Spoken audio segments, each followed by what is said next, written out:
सिंह, मैं राष्ट्रीय जनता दल से विधान पार्षद हूं और आज आपके बीच नौकरी और रोजगार के मुद्दे पर रूबरू होने के लिए पार्टी की तरफ से अधिकृत किया गया है।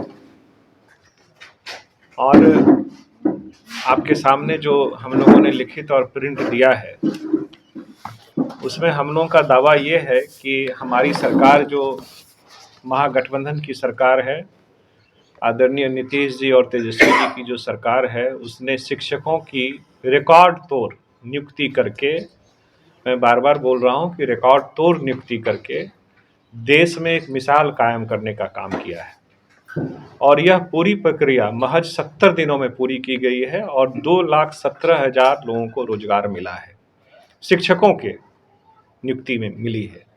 और अन्य विभागों का जोड़ दिया जाए तो वो संख्या काफ़ी बड़ी संख्या होगी और बाकी विभागों में नियुक्ति और नियोजन की प्रक्रिया अभी चल रही है और निकट भविष्य में भी बड़ी नियुक्तियां अन्य विभागों में भी होगी।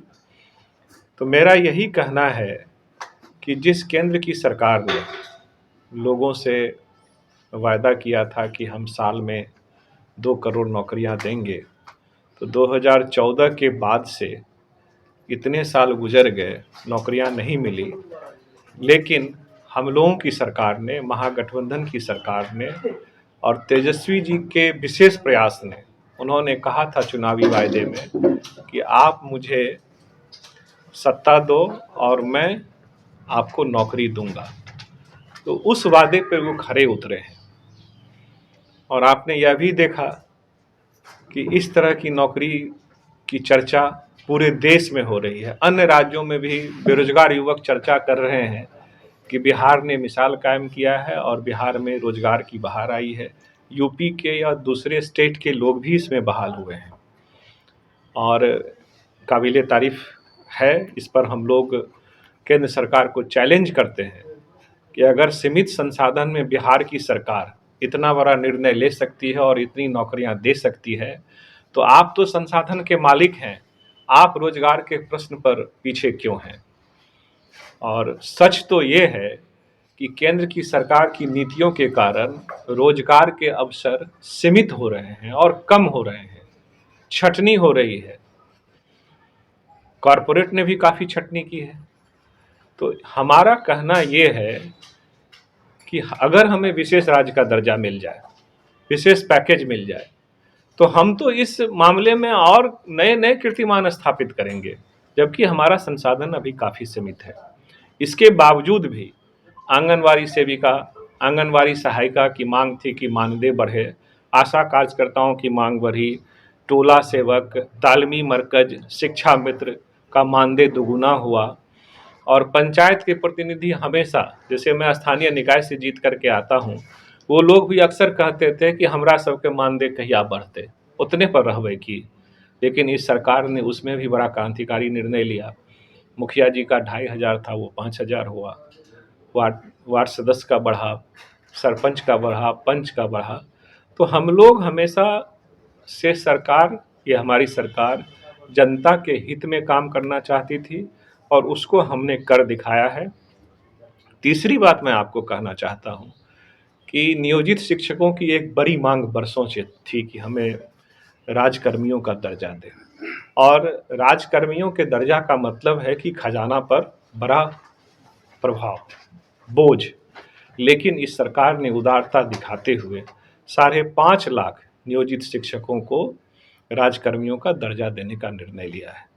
तो ये भी बड़ी बात है और हम आपके प्रेस के माध्यम से जन जन तक इस बात को पहुंचाना चाहते हैं कि बिहार सरकार रोजगार के मामले में, युवाओं को रोजगार देने के मामले में कृत संकल्पित है और जो भी कदम इसे लेना पड़ेगा।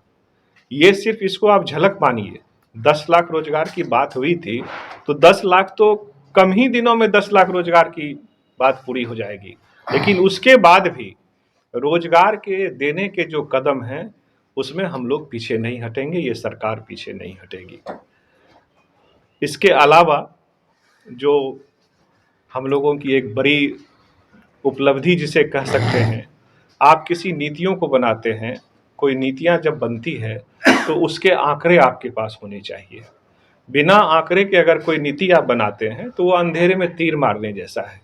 तो ये जातिगत जनगणना जो है, इसमें जो हाशिए के समाज थे उनसे जुड़े हुए सारे आंकड़े इसमें आए हैं, और ये आंकड़े इसीलिए आवश्यक थे ताकि नीति नियामक संस्थाओं को उन आंकड़ों के आधार पर नीतियां बनाने में उनकी सूक्ष्मता हो और उसकी ट्रांसपेरेंसी हो और उसकी कामयाबी हो। हम नियम बनाते हैं और उस पे हमारे पास आंकड़े नहीं रहेंगे तो हम नियम कैसे बनाएंगे। जैसे ही हम लोगों के पास ये आंकड़े आए तो हमारी सरकार ने, महागठबंधन की सरकार ने यह निर्णय लिया कि आरक्षण का दायरा बढ़ना चाहिए। जिसकी जितनी संख्या होगी, हिस्सेदारी भी तो उनकी उतनी ही होनी चाहिए। तो आरक्षण का दायरा बढ़ा करके 75% करने का निर्णय लिया गया, और ये हमारी सरकार की बड़ी उपलब्धि है। और इस उपलब्धि की चर्चा पूरे देश में, इवन कि इंटरनेशनल मीडिया में भी इसकी काफ़ी चर्चा हुई है। अब अन्य राज्य भी इस स्तर पर सोच रहे हैं कि हम लोगों के यहाँ भी इस तरह की बात हो। अब मैं ये आपको बताना चाहता हूँ कि जब जातिगत जनगणना की बात हुई तो केंद्र सरकार ने इसका विरोध किया था। ये विरोध कैसे किया था? तो सॉलिसिटर जनरल ने इसका सुप्रीम कोर्ट में विरोध किया। तो सॉलिसिटर जनरल तो सरकार के अंग होते हैं, तो इसका ये मतलब हुआ कि केंद्र ने हमारा विरोध किया था, हमारे इस निर्णय का विरोध किया था। तो अब इस राज्य के और इस देश के का जो अति पिछड़ा वर्ग है, जो दलित वर्ग है, जो महादलित है, जो अत्यंत पिछड़ा है, वो यह सोचे कि कौन सी सरकार उनके हित में निर्णय करती है और कौन सी सरकार उनका हित नहीं चाहती है। ये उनको सोचना पड़ेगा। अब कोई सवाल आप लोग तो पूछें।